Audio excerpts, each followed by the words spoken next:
We're going to keep things moving here on Boxtorow. We're going to be joined by a gentleman we haven't talked to in quite some time. He is the head men's basketball coach at Tennessee State. The Tigers 11-9 on the season, 4-3 in OVC play. As a matter of fact, the Tigers winners of their last three ball games. And on Saturday, going to be on the road taking on Eastern Illinois. Brian Penny Collins is in his sixth season as the head men's basketball coach at Tennessee State, and he joins us here on Boxtorow. What's going on, Coach Collins? Man, doing good. Glad to be here with you, my guy. Nashville weather has been crazy. It was snowing. We was 7 days of snow last week, and today it's in the 60s. It's crazy, but other than that, things are going well. Yeah. So how are you able to get around in the snow pretty good? Yeah, I got a 4-wheel drive, so I was able to put that thing on snow mode, and I was getting around pretty good. I was lucky enough to have one of those neighborhoods we got somebody comes through and the trucks came through, but the city was pretty bad, and now I'm seeing all these potholes from the salt, all over the streets. So now you got to watch yourself. Back in the day we were riding those, and you ride with your parents and you hit them potholes. They be cussing, boy. So now, I'm trying to dodge those potholes now. Nah, no doubt, man. So 11-9, right on the season, 4-3 in OVC play. You're right in the thick of things. Your thoughts in terms of how the season is going for the Tigers at this point? Yeah, it's been an interesting season. We came in with a lot of new guys this year with high expectations, and I feel like we got off to a great start. We started off 3-0. Things were going well, and we literally played University of Oregon, and we haven't had our whole team on the floor since the University of Oregon game. That was the last time. And, not making any excuses, people going through injuries all over the country, but we lost our starting big man for 7 weeks. We had our bag-up big man out. For 6 weeks. We literally played with our third string big for like 6 weeks. We've been playing without our starting point guard for the last 2.5 weeks. So it's just been one of those weird situations where I love to get our whole team back on the floor and be healthy. But since the return of our big man, we're starting to get into a rhythm. We found a way to win 3 games in a row, and we just want to keep going from where we are right now. No doubt. Let's talk about this Western Illinois game. It's an interesting game, especially coming down the stretch. Take us through the sequence. You're down by 2. You get the layup with 3 seconds remaining. Western Illinois misses a 3-pointer, and you ultimately preserve and win that basketball game. Yeah, we were down. Yeah, down 1. We were down 1, taking the ball out of bounds, and put the ball in our guards' hands and let them go create a play off a pin down ball screen. And just to have the poise the whole game. Western Illinois is a great defensive team, and they were blocking our shots at the rim all game. And our guard went up drove to the lane to go get the layup. The big came over, tried to block the shot, and he made the high basketball IQ play and dropped it off to our big man for a layup. But they had 3 seconds to go, and they pushed it. And I tell you, man, that 3 seconds felt like 30 minutes. I mean, we held our breath, hoping this guy missed the shot. And they got a good look off, and it just was a little far to the left. And we ended up getting a big win on the road against a team that was one of the hottest teams in the country on a 9-game winning streak. You actually, if you look back to the last 6 games, you've won the last 4 of those games, but you've had some games where maybe you had maybe lost 2 here, lost 2 there. What has been the difference in the last 3 ball games?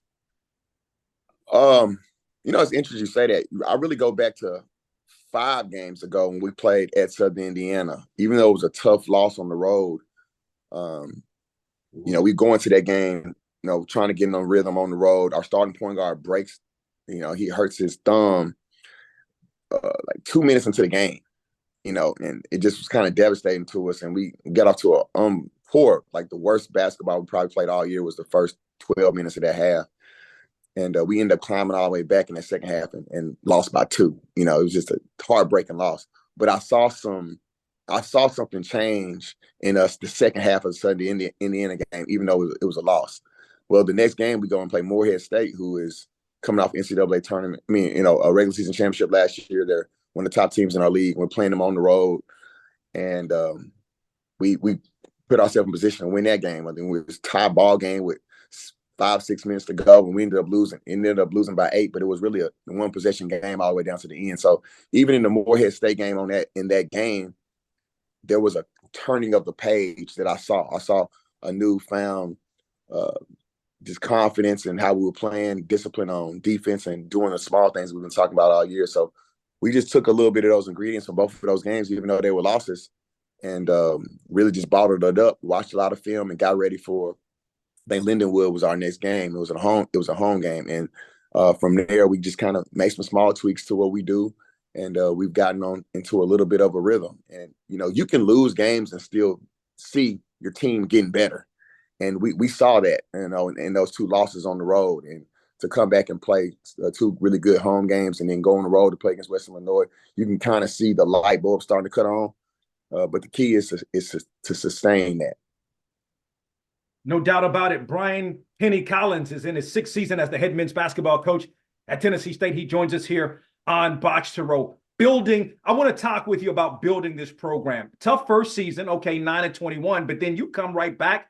The 19-20 season, you're named Boxtorow co-coach, of the year. My memory serves me correctly that particular year, but then only 4 wins the next year. But then you start to build the program back up. 21, 22, 14 wins. Last year, 18 wins. Now you're in the position you're in right now with a winning record. So that said, you have a winning record the last 3 years, overall record. Speak to sort of building this program, and in particular, bouncing back from that 2021 season. Yeah. We 2020. They just destroyed the world, and some college basketball teams and sports teams survived it. We were one of those programs that just didn't, coming off the 9-win season to the 18 wins year where like you mentioned, coach of the year, Boxtorow. Then how do you go to a 4-win season after that? It just don't make sense. Well, we had 2 starters, a transfer from Oregon State and a transfer from Georgia Tech. They opted out. They didn't even come and play that year. And then my best player, Carlos Marshall, who was all conference the year before, he didn't even play that year. He ended up having hip surgery right before the season started. And then we had 3 or 4 guys, scholarship guys, that caught COVID throughout the season, who they would miss 4 or 5 games in a row. And our starting point guard, who ended up leading the OVC in scoring that year, he missed like 3 weeks. My second leading scorer missed 4 weeks. It was just a crazy year with COVID and everything that we were dealing with. So when you add up all that stuff and having to play walk-ons that year, that's when you turn into a 4-win season. But it didn't discourage us. It was probably one of the most rewarding seasons we had as coaches, because we fought through so much adversity and went through so much stuff with those guys. And I was just proud of them to be able to play through all of that we went through. But like you said, we come back the next year, we win 14 games with essentially 12 new guys on that roster. And then last year we were able to get to 18. And a lot of people don't know this. That year that we won Boxtorow Coach of the Year and we won 18 games, we got invited to the CIT, and we were hosting the game at TSU. Everybody was excited, and COVID took that away from us. Well, the year we won 14 games, 2 years later, we got invited to the CIT again. But when they told us, when we got invited while we were on spring break, so my guys weren't even here to take the bid. Oh, wow. And then last year, we got invited again to the postseason. And just from a financial standpoint, it didn't make sense for us to go. But we've had some really good postseason opportunities that COVID and bad timing has taken away from this team. And I really do feel like where we are right now in this program, and like you said, we're building it. We took the hit, had to start back over after COVID. I'm proud of where this program is, and we could have had some postseason bids, just unlucky a little bit. But our main goal is to get this team to OVC championship and get to the NCAA tournament, which TSU hasn't been to since the early 90s. So that's always the goal, and we're going to continue to push forward to try to get there.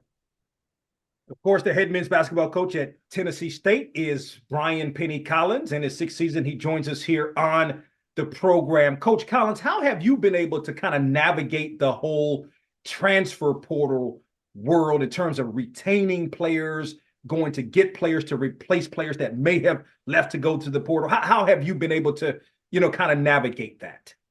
It's different. It's a different world. it's stressful. That's why you see a lot of these legends getting out of the game now, especially when you toss in the NIL. It's really became the wild, wild west now. You got to recruit all year long. In the spring, you got to re-recruit your own team to try to get guys to stay. Bigger programs try to come steal some of your guys.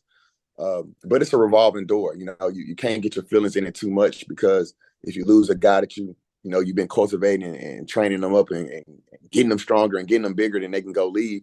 Then the good thing about the portal is that you can get somebody else from somebody else's program. But you got to be careful though.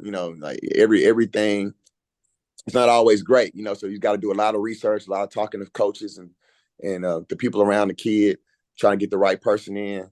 And a lot of coaches are going that way, but we're not always right.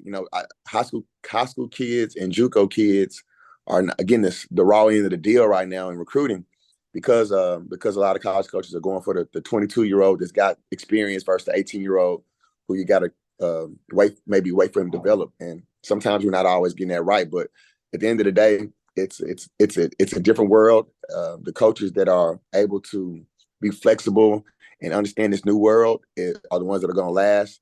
And, I just feel like my JUCO background is really helping me in this, having guys for 1 year and they're gone, 2 years and they're gone. Like, you got to be able to get a group of guys into programming and get them to love each other quick and buy in quick. That's the new great coaching check you got to have in your hat. The ability to be able to bring guys together quickly, because you're going to have, it's the new norm, is you're going to have six to eight new guys every year. That's not ideal on this level, because you want to continue to build guys and, see that guy grow from year 1 to year 2 to year 3 to year 4. That's not always happening in this new generation. You've got 7 guys that are averaging 7 points or better per game, 4 guys that are averaging in double figures, led by Christian Brown. Speak to the personnel. To me, that's a good balance in terms of a scoring where you're averaging in excess of 75 points per game.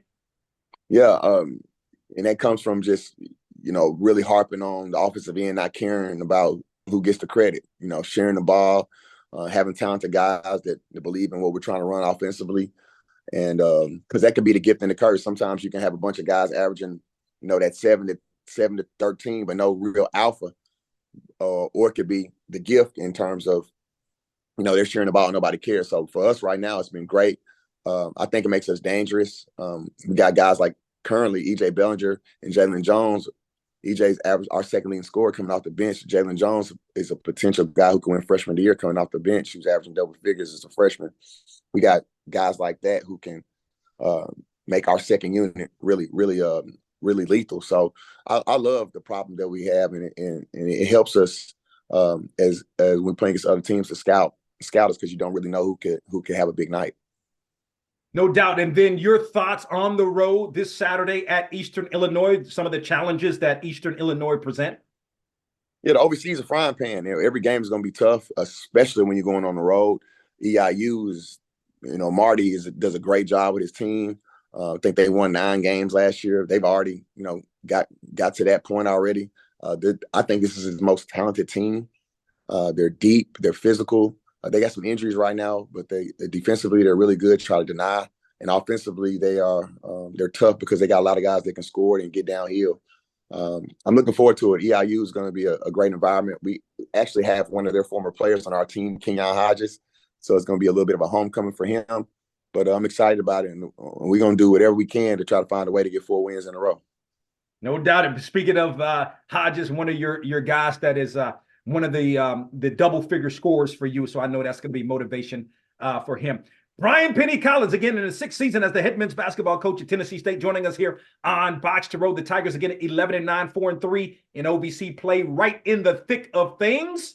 Coach Collins, great to catch up with you, man. Continued success in all you do. Man, appreciate it. It's so good to see you again. It's been too long. Anytime you call, I'm always going to come on, man, and keep doing what you're doing too, man. We really appreciate it.